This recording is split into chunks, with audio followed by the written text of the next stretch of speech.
नमस्ते विद्यार्थियों, कैसे हैं आप सब। आशा करते हैं आप सभी स्वस्थ एवं सकुशल होंगे। स्वागत है आप सभी का संस्कृत की इस ऑनलाइन कक्षा में। आज इस कक्षा में हम कक्षा 10वीं की पाठ्य पुस्तक शेमुशी के प्रथम अध्याय को पढ़ने जा रहे हैं। विद्यार्थियों, कक्षा 10वीं की पुस्तक शेमुशी के प्रथम पाठ का नाम है शुचि पर्यावरणम। छात्रों, ये शब्द दो शब्दों से मिलकर बना है। इसमें पहला शब्द है शुचि और दूसरा शब्द है पर्यावरणम। शुचि शब्द का अर्थ होता है स्वच्छ, साफ, शुद्ध और पवित्र। वहीं पर्यावरण शब्द सूचक है हमारे आसपास के परिवेश का। वायुमंडल, भूमंडल, जीवमंडल, वनस्पति जगत, पारिस्थितिकी तंत्र, ये सारा वातावरण जिसने हमें चारों तरफ से घेर रखा है, हम जिसके बीच में रहते हैं, इस समूचे वातावरण को यदि एक शब्द में परिभाषित करें तो वह एक शब्द होता है पर्यावरण। इसलिए पर्यावरण शब्द हमारे आसपास के वातावरण के लिए है। वर्तमान में हमारा वातावरण, हमारा पर्यावरण तेज़ी से प्रदूषित हो रहा है और ये एक गंभीर समस्या है। इसी समस्या पर, पर्यावरण प्रदूषण की इसी समस्या पर चिंता व्यक्त करते हुए और एक स्वच्छ और मानव जीवन के जीने योग्य पर्यावरण की संकल्पना प्रस्तुत करने के उद्देश्य से इस पाठ का नाम शुचि पर्यावरणम रखा गया है। शुचि पर्यावरणम यानी स्वच्छ पर्यावरण, साफ पर्यावरण, शुद्ध पर्यावरण। आइए हम इस पाठ के परिचय की ओर बढ़ते हैं। प्रस्तुत पाठ आधुनिक संस्कृत कवि हरिदत्त शर्मा के रचना संग्रह लसल लतिका से संकलित है। इस पाठ के लेखक हैं हरिदत्त शर्मा और वह मूल ग्रंथ जहाँ से यह पाठ लिया गया है उस मूल ग्रंथ का नाम है लसल लतिका। यह हरिदत्त शर्मा जी के काव्य का संकलन है। इसमें कवि ने महानगरों की यांत्रिक बहुलता से बढ़ते प्रदूषण पर चिंता व्यक्त करते हुए कहा है कि यह लौह चक्र तनमन का शोषक है, जिससे वायुमंडल और भूमंडल दोनों मलिन हो रहे हैं। इस पाठ में कवि ने महानगरों की यांत्रिक बहुलता से बढ़ते प्रदूषण पर चिंता व्यक्त की है। यांत्रिक बहुलता का क्या अर्थ है, पहले इसे समझें। हमारे मानव जीवन में मशीनों का उपयोग बहुत ज़्यादा बढ़ गया है। हम चारों तरफ से मशीनों से घिरे हुए हैं। एक समय था जब मशीनें केवल कल कारखानों तक, फैक्ट्रियों तक सीमित थी। बाद में वाहनों के रूप में मशीनों ने हमारे जीवन में प्रवेश किया और अब हमारे घर के बाहर के परिवेश से लेकर घर के भीतर हमारे कमरों तक, हमारी रसोई तक, हमारे बाथरूम्स तक, हर जगह मशीनों ने हमें घेर लिया है।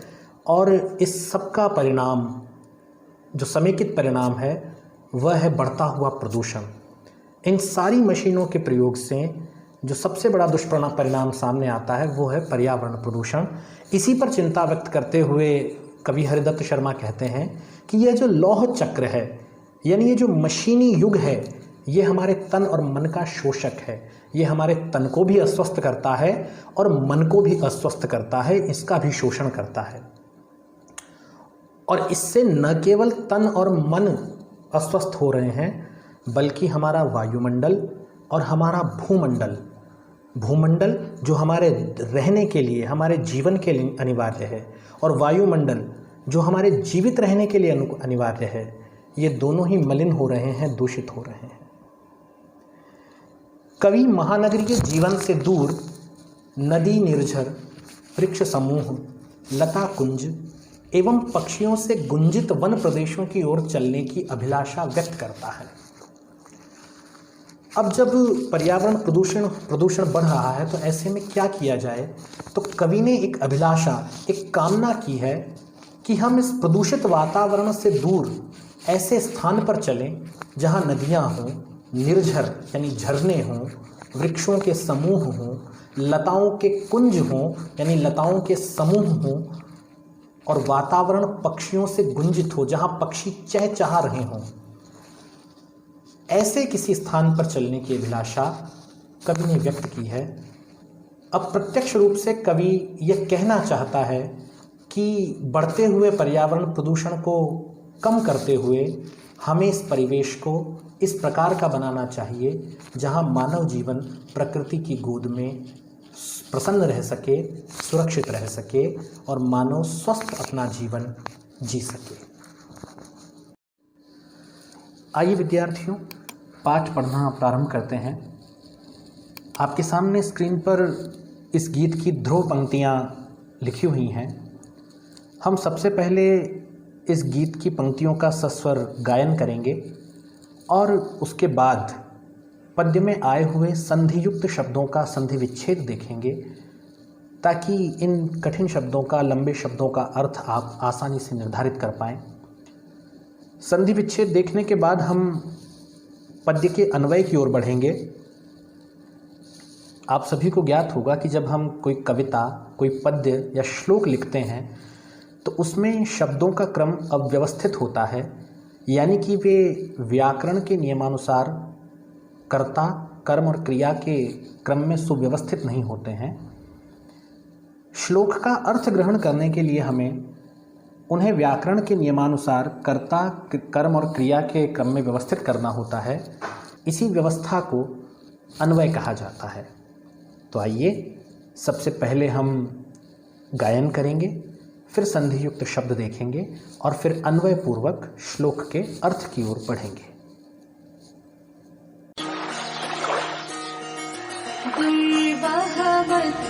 जीवितं जातं प्रकृतिरेव शरणं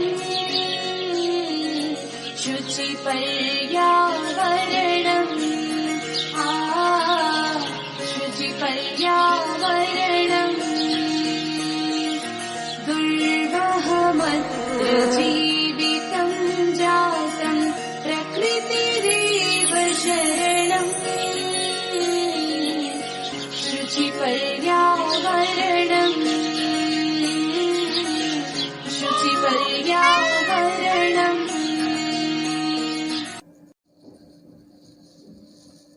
गीत की स्थायी पंक्ति के सस्वर गायन के बाद आइए अब हम इस पंक्ति में आए हुए संधियुक्त शब्दों को देखते हैं।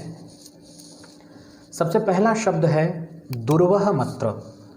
यह शब्द दो शब्दों के मिलने से बना है।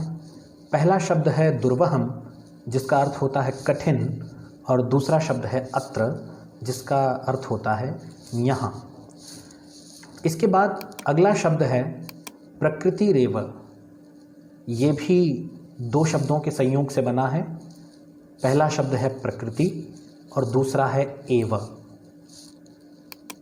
तीसरा संधियुक्त शब्द है पर्यावरणम। परि और आवरणम, इन दो शब्दों के संयोग से यह शब्द निष्पन्न हुआ है। आइए अब हम इस स्थायी पंक्ति के अन्वय की ओर बढ़ते हैं। आप देख सकते हैं स्क्रीन पर इस पंक्ति का अन्वय आपके सामने है। अन्वय में वही शब्द होते हैं जो मूल पंक्ति में है। कभी कभी अर्थ की पूर्ति के लिए हम अतिरिक्त शब्द कोष्ठक में लिख देते हैं, जिससे कि अर्थ की पूर्ति हो सके। अब हम एक एक शब्द का अर्थ जानते हुए श्लोक की ओर बढ़ते हैं, श्लोक के अर्थ की जानकारी लेते हैं। सबसे पहले अत्र जीवितम दुर्वहम जातम। अत्र यानी यहाँ। अब प्रश्न उठता है यहाँ कहाँ? तो जैसा कि हमने पाठ के परिचय में पूर्व में ही पढ़ा था कि इस पाठ में महानगरों में बढ़ रहे प्रदूषण पर चिंता व्यक्त की गई है, इसलिए यहाँ यह अत्र शब्द महानगरों का सूचक है। अत्र यानी यहाँ महानगरों में जीवितम अर्थात जीवन, दुर्वहम कठिन, जातम हो गया है। अत्र जीवितम दुर्वहम जातम अर्थात यहाँ महानगरों में जीवन दुर्वहम जातम कठिन हो गया है। अधुना, तो जब कठिन हो गया है जीवन तो अब क्या होगा? तो अधुना अब प्रकृति ही एव शरणम। प्रकृति एव ही, यह एक अव्यय है। प्रकृति ही एव प्रकृति ही शरणम, आश्रय है, सहारा है। अधुना प्रकृति ही एव शरणम अस्ति, अब प्रकृति ही एकमात्र शरण है। अब प्रकृति एकमात्र शरण है तो प्रकृति की शरण में जाया कैसे जाए?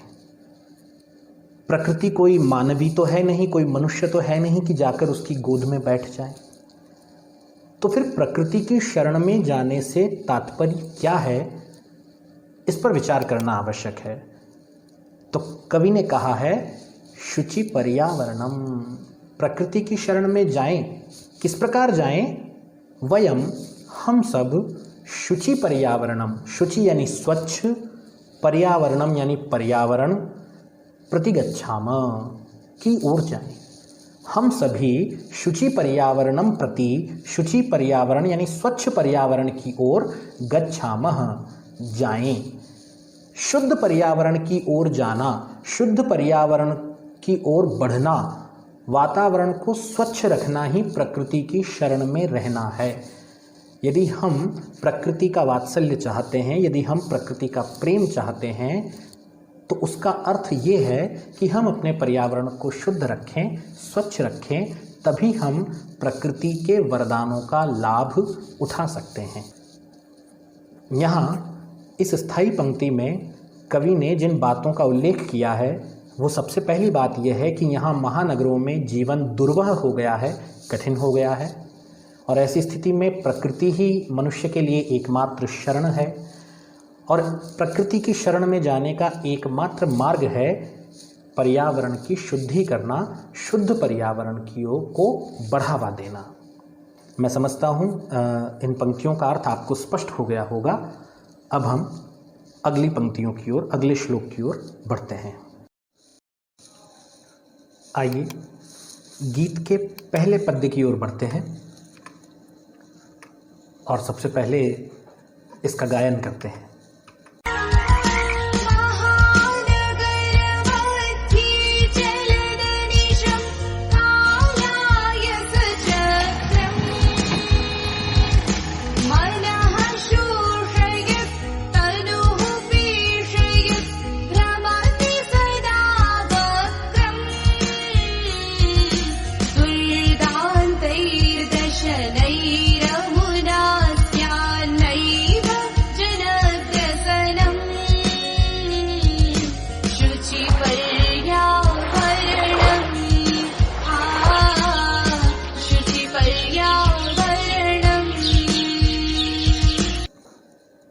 गायन के बाद हम संधियुक्त शब्द देखते हैं इस पद में आए हुए। सबसे पहला संधियुक्त शब्द है चलद अनिशम। यह दो शब्दों से मिलकर बना है, चलत और अनिशम। दूसरा संधियुक्त शब्द है कालाय सचक्रम। यह भी दो शब्दों से मिलकर बना है, काल और आयस चक्रम। तीसरा जो संधियुक्त शब्द है वह आपको संधियुक्त लग नहीं रहा होगा, लेकिन उसमें संधि है, पेशयद भ्रमति। पेशयत और भ्रमति, इन दो शब्दों के संयोग से यह शब्द बना है। इसमें जश्त संधि है। अगला शब्द है, काफ़ी बड़ा सा है, दुर्दान्तैर्दशनैरमुना।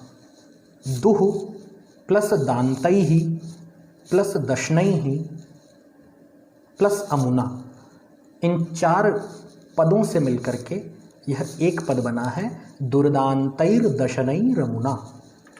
अगला जो संधियुक्त शब्द है वह है स्यान्नैव। स्यात् प्लस न प्लस एव, यह तीन शब्द मिलकर, इन तीन शब्दों की संधि से यह एक शब्द बना है। तो आप इन शब्दों को, संधियुक्त शब्दों को अपनी कॉपी में कहीं नोट करते रहें, लिखते रहें, ताकि जिस समय हम संधि प्रकरण पढ़ रहे होंगे और जब इन शब्दों का जिक्र आएगा तो आप इन्हें आसानी से ढूंढ सकें और तब आप अपने पाठ में पढ़े गए इनके अर्थों को भी वापस याद कर पाएंगे और इनकी संधियों को समझ पाएंगे। आइए इस पद्य के अन्वय की ओर बढ़ते हैं।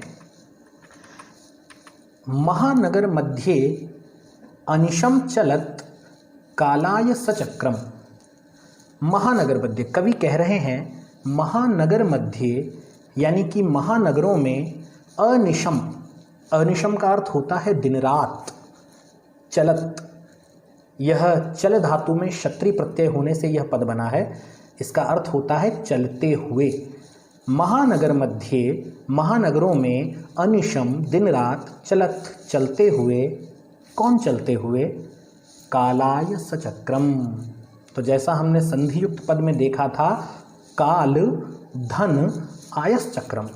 काल यानी काला, आयस का मतलब होता है लोहा, लोहे का, चक्र।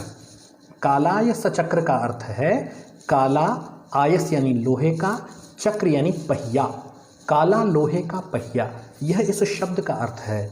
तो महानगरों में दिन रात चलते हुए काला लोहे का पहिया, मनः शोषयत, मन को सुखाता है, मनः यानी मन को, शोषयत यानी सुखाता है। तनुः पेशयद, तनुः यानी शरीर को, पेशयद पीसता है, और क्या करता है? सदा वक्रम भ्रमति, सदा यानी हमेशा, वक्रम यानी टेढ़ा, भ्रमति घूमता है। अब यह जाने कि यह काला लोहे का चक्र कौन सा है। तो आप ध्यान दीजिए, जब वाहनों को देखते हैं तो वाहन जिस पहिए पर चलते हैं वह काला लोहे का चक्र ही है। फैक्ट्रियों में, मशीनों में बड़े बड़े चक्र लगे होते हैं, वे भी लोहे के होते हैं। तो ये जितनी भी मशीनरी है, ये जितने भी यंत्र हैं, यह सब इन गोल गोल पहियों पर गति कर रहे हैं। इन्हीं काले लोहे के गोल चक्रों, पहियों को यहाँ कालाय सचक्र कहा गया है। और इसका तात्पर्य, इनके चलने का तात्पर्य यह है कि इस मशीनी युग में लगातार इन मशीनों के चलते रहने से, वाहनों के लगातार चलने से, फैक्ट्रियों के लगातार चलने से हमारे मन का शोषण होता है, हमारा मन सूखता है। तनु पेशयत, तन पिसता है। और ये जो पहिया है ये सदा वक्र चलता है, टेढ़ा चलता है। तो यहाँ टेढ़े चलने का अर्थ ये है, देखिए जो टेढ़ा चलता है वह लाभ नहीं करता, वह सीधा नहीं जाता, वह टेढ़ा ही जाता है। तो टेढ़े चलने का अर्थ है हानि करना। लाभ वह करेगा जो सीधा चलेगा, जो टेढ़ा चलेगा वह पहिया तो गाड़ी को खाई में लेकर जाएगा ना। तो सदा वक्रम भ्रमति, ये जो मशीनों के पहिए हैं ये हमेशा टेढ़े चल रहे हैं हमारे प्रति, मनुष्यों के प्रति, यानी ये निरंतर मनुष्यों की हानि कर रहे हैं, उनके मन को और तन को सुखा रहे हैं। एक बार फिर से जल्दी से देखेंगे। महानगर मध्य, महानगरों में अनिशम चलत, दिन रात चलते हुए, कालाय सचक्रम, वाहनों और मशीनों के ये काले लोहे के पहिए, मनः शोषयत, मन को सुखाते हुए, तनुः पेशयत, तन को, शरीर को पीसते हुए, अस्वस्थ करते हुए, सदा वक्रम भ्रमति, निरंतर टेढ़े चल रहे हैं, यानी निरंतर हमारी हानि कर रहे हैं, हमें नुकसान पहुंचा रहे हैं। ऐसे में कवि की कामना क्या है? कवि कहता है, अमुना, इसके, दुर्दांतैहि, भयानक, दशनैहि, दांतों से, इसके भयानक दांतों से, अमुना दुर्दांतैहि दशनैहि, इसके भयानक दांतों से, यानी इन मशीनों के, इन वाहनों के ये जो चक्र हैं, ये जो चक्के हैं जिनके तीखे दांत होते हैं, इनके इन तीखे दांतों से जनग्रसनम, जन यानी मनुष्यों का, ग्रसनम यानी विनाश, न एव नहीं, स्यात् होवे। अमुना दुर्दांतैहि दशनैहि, इनके भयानक दांतों से, जनग्रसनम न एव स्यात्, मनुष्यों का विनाश नहीं होवे, ऐसी कवि की कामना है। तो फिर इसके लिए क्या करें? शुचि पर्यावरणम, हम शुद्ध पर्यावरण की ओर चलें। आइए अब रुख करते हैं गीत के दूसरे पद्य की ओर।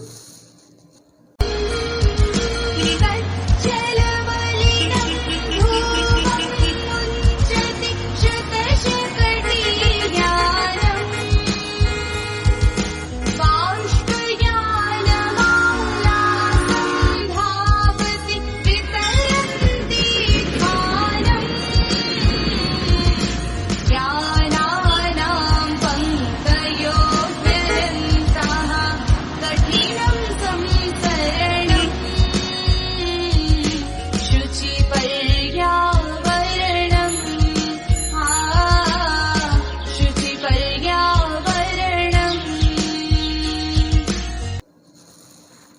पद्य के गायन के बाद हम इस पद्य में निहित संधियुक्त शब्दों को देखेंगे। एकमात्र प्रमुख जो संधियुक्त शब्द है वह है हेनंताः। यह शब्द दो शब्दों से मिलकर बना है, ही और अनंताः। यण संधि का यहाँ प्रयोग किया गया है। आइए अब हम पद्य के अन्वय की ओर बढ़ते हैं और इसका अर्थ समझते हैं। शतशकटीयानं कज्जल मलिनम धूमम मुंचति। शत यानी सैकड़ों, शकटीयानम यानी मोटर गाड़ियाँ, कज्जल मलिनम, कज्जल इव मलिनम अर्थात कज्जल यानी काजल के समान, मलिनम यानी गंदा, धूमम धुआं, मुंचति छोड़ती हैं। सैकड़ों मोटर गाड़ियाँ, सैकड़ों वाहन, शतशक्तियानम, कज्जल मलिनम काजल के समान गंदा, धूमम मुंचति धुआं छोड़ती हैं। हम दैनिक जीवन में देखते हैं कि किस प्रकार वाहनों के छोड़े गए धुएं से पर्यावरण प्रदूषित होता है, और जो धुआं गाड़ियां छोड़ती हैं वह ठीक काजल के समान काला गंदा सा होता है। यही बात इस पंक्ति में कही गई है कि सैकड़ों गाड़ियां, मोटर गाड़ियां काजल के समान मलिन गंदा धुआं सड़क पर चलते हुए छोड़ती हैं। इसमें आगे कहा है, ध्वानम वितरन्ति वाष्पयानमाला संधावती। ध्वानम, ध्वानम का अर्थ होता है कोलाहल या शोर शराबा, तेज आवाज। वितरंती फैलाती हुई, वाष्पयानमाला, वाष्पयान कहलाती है रेलगाड़ी। संधावती दौड़ती है। ध्वानम वितरंती धुआं फैलाती हुई, वाष्पयानमाला रेलगाड़ी, संधावती दौड़ती है। वर्तमान में तो इलेक्ट्रिक इंजन आ गए हैं, लेकिन फिर भी कुछ स्थान ऐसे हैं जहां पर अभी भी डीजल या कोयले के इंजनों का प्रयोग किया जाता है। बहुत कम स्थान हैं, लेकिन जहां जहां इनका प्रयोग होता है वहां पर्यावरण में प्रदूषण की समस्या देखने को मिलती है।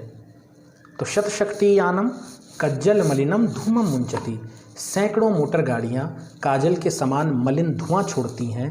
और ध्वानम वितरंती ध्वनि फैलाती हुई, शोर शराबा फैलाती हुई, वाष्पयानमाला रेलगाड़ी, संधावती दौड़ती है। ही यानानाम अनंता पंक्तयः संसरणम कठिनम। कवि कहता है ही का अर्थ है निश्चय ही। यह भी एक अव्यय की तरफ प्रयोग हुआ है। ही यानी निश्चय ही, यानानाम मोटर गाड़ियों की, अनंताः पंक्तयः अनंत पंक्तियाँ, कभी न समाप्त होने वाली पंक्तियाँ सड़कों पर देखने को मिलती है। और ऐसे में संसरणम कठिनम, संसरणम का अर्थ है चलना, कठिनम कठिन हो गया है। सामान्य मनुष्य का जो पैदल चल रहा है उसका चलना कठिन हो गया है। किस कारण से? यानानाम अनंता पंक्तयः, मोटर गाड़ियों की अनंत पंक्तियों की वजह से, अनंत कतारों की वजह से। गाड़ियों की पंक्तियां समाप्त होने का नाम नहीं ले रही। इन अनंत पंक्तियों के कारण मनुष्य का सड़क पर चलना संसरणम कठिनम, कठिन हो गया है। अतः कवि कहता है कि हम शुद्ध पर्यावरण की ओर चलें। आइए हम बढ़ रहे हैं गीत के तीसरे पद्य की ओर और सर्वप्रथम इसका गायन करते हैं।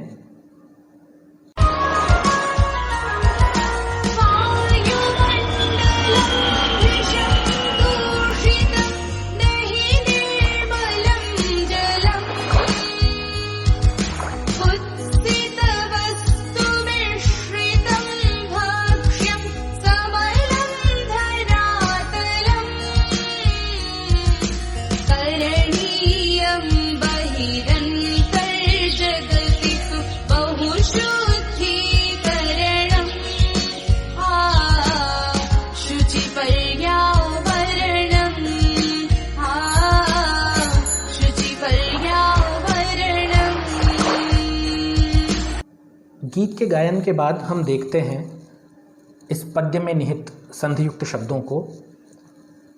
बहिरंतर जगति, यह शब्द तीन शब्दों के मेल से बना है, बहि, अंतः और जगति। विसर्ग संधि का इसमें प्रयोग किया गया है।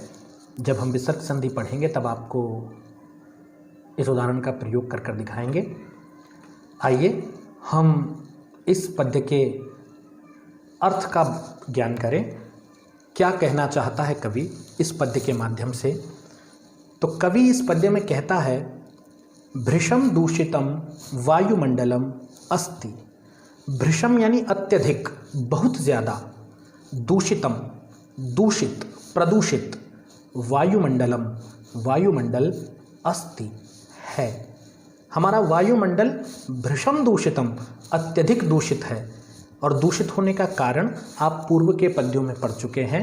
कल कारखानों से निकलने वाला धुआं, सड़क पर चलने वाली वाहनों की अनंत पंक्तियों से निकलने वाला काजल के समान मलिन धुआं, ये सभी कारक वायुमंडल को दूषित करने के हेतु हैं, कारण हैं। अतः कवि ने इस पद्य में प्रारंभ में ही कह दिया, भृशम दूषितम वायुमंडलम अस्ति, अर्थात वायुमंडल भृशम दूषितम अत्यधिक दूषित है, प्रदूषित है। निर्मलम जलम न अस्ति। निर्मलम जलम, निर्मलम का अर्थ होता है स्वच्छ, साफ, पीने योग्य। जलम जल, न अस्ति नहीं है। पुराने ज़माने में लोग नदी, तालाब, पोखर का जल बड़े आनंद से पी लेते थे, क्योंकि वह नितराम स्वच्छ होता था, अत्यधिक स्वच्छ होता था। किंतु वर्तमान में नल से आने वाले साफ किए हुए पानी के भी पेय होने की, पीने योग्य होने की कोई गारंटी नहीं है। ऐसे में कवि कह रहा है कि प्रदूषण के कारण न तो वायुमंडल शुद्ध रहा है, निर्मलम जलम न अस्ति, और जल भी निर्मल नहीं रहा। और क्या नुकसान हुए हैं प्रदूषण के? कुत्सित वस्तु मिश्रितम भक्ष्यम अस्ति। कुत्सित यानी गंदी, वस्तु मिश्रितम, वस्तु मिला हुआ, मिश्रितम का अर्थ होता है मिला हुआ। कुत्सित वस्तु मिश्रितम, गंदी और सेवन न करने योग्य वस्तु मिला हुआ है। क्या? भक्ष्यम, खाना, भोजन। जो कुछ हम खाते हैं वह भक्ष्य कहलाता है। तो हमारा जो भक्ष्य है, हमारा जो भोजन है, वह कुत्सित वस्तु मिश्रितम, उसमें गंदी वस्तुओं की मिलावट की हुई है। आए दिन हम अखबारों में और समाचारों में ये देखते हैं, हमें पढ़ने को मिलता है, टीवी में देखने को मिलता है कि अमुक जगह पर नकली घी का भंडार पकड़ा गया, अमुक जगह पर मिलावटी सामान पाया गया, त्यौहार के दिनों में मिलावटी मिठाइयाँ बहुतायत से बाज़ार में बिकती हैं। तो इस पर्यावरण प्रदूषण के कारण हमारे भोजन पर, जो कुछ हम खा रहे हैं, उस पर भी बड़ा बुरा प्रभाव पड़ा है, क्योंकि हमारे खाने योग्य भोजन में अब गंदी कुत्सित वस्तुओं की मिलावट होने लगी है। साथ ही पैदावार बढ़ाने के लिए कृषि कर्म करने वाले कृषिक लोग अपने खेतों में रासायनिक खादों का प्रयोग करते हैं, रासायनिक दवाइयों का प्रयोग करते हैं और तरह तरह के रसायनों का प्रयोग करते हैं। और जब वो फसल खेत से हमारे घर तक पहुंचती है तो उन रसायनों के प्रभाव के कारण वह भी दूषित हो जाती है। इसके अतिरिक्त हमें आजकल देखने को मिलता है कि जैसे पहले प्राकृतिक रूप से फल पेड़ों पर पकते थे, वैसे अब नहीं पक रहे हैं। उन्हें समय से पहले तोड़कर रसायनों का और विविध हार्मोन का प्रयोग करके इंजेक्शन के द्वारा पकाया जा रहा है।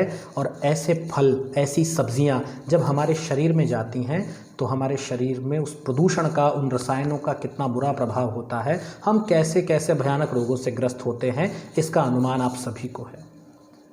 तो कवि ने इस दिशा में भी आपका ध्यान आकर्षित करने की कोशिश की है कि सिर्फ प्रदूषण से न सिर्फ वायुमंडल दूषित हो रहा है, न केवल जल प्रदूषित हो रहा है, अपितु हमारा भक्ष्यान्न, जो भोजन हम करते हैं, जो खाने की वस्तुएं हम खाते हैं, वे भी कुत्सित वस्तु मिश्रितम, रसायनों की और गंदी वस्तुओं की मिलावट का शिकार हो गई हैं।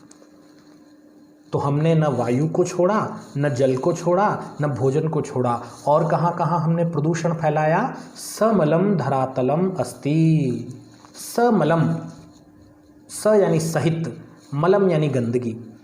गंदगी के साथ है, गंदगी से युक्त है धरातलम, भूमि। जिस भूमि पर, जिस धरती पर हम रह रहे हैं वह भी गंदगी से युक्त है। जहाँ तहाँ कचरे के ढेर पड़े हुए हैं, जहाँ तहाँ हम देखते हैं धरती को हमने गंदा किया हुआ है। तो कवि ने यहाँ इस पद में 4 क्षेत्रों की ओर आपका ध्यान आकर्षित किया है जहाँ आप पर्यावरण के प्रदूषण से ग्रस्त हैं। वायुमंडल दूषित है, जल निर्मल नहीं है, भक्ष्य पदार्थ में कुत्सित वस्तु का मिश्रण हो गया है, मिलावटी भोजन है, और धरातल, धरती जिस पर हम रहते हैं वह भी समलम, गंदगी युक्त है। अतः अब कवि सुझाव देता है, कवि इसका उपाय बताता है। अतः इसलिए जगति, संसार में, बहि अंतः, बहि यानी बाहर, अंतः और अंदर, भीतर, बहुशुद्धिकरणम, बहु यानी बहुत ज़्यादा, शुद्धिकरणम यानी स्वच्छता, करणीयम करनी चाहिए। इसलिए हमें, चूँकि अब हमारा पर्यावरण, हमारा सारा आसपास का वातावरण दूषित है, इसलिए हमें इस जगति यानी संसार में बहि अंतः, बाहर भी और भीतर भी, बहुशुद्धिकरणम करणीयम, बहुत अधिक शुद्धि करने की आवश्यकता है। हमें बहुत अधिक शुद्धि करनी चाहिए और इसलिए हमें शुद्ध पर्यावरण की ओर बढ़ना चाहिए।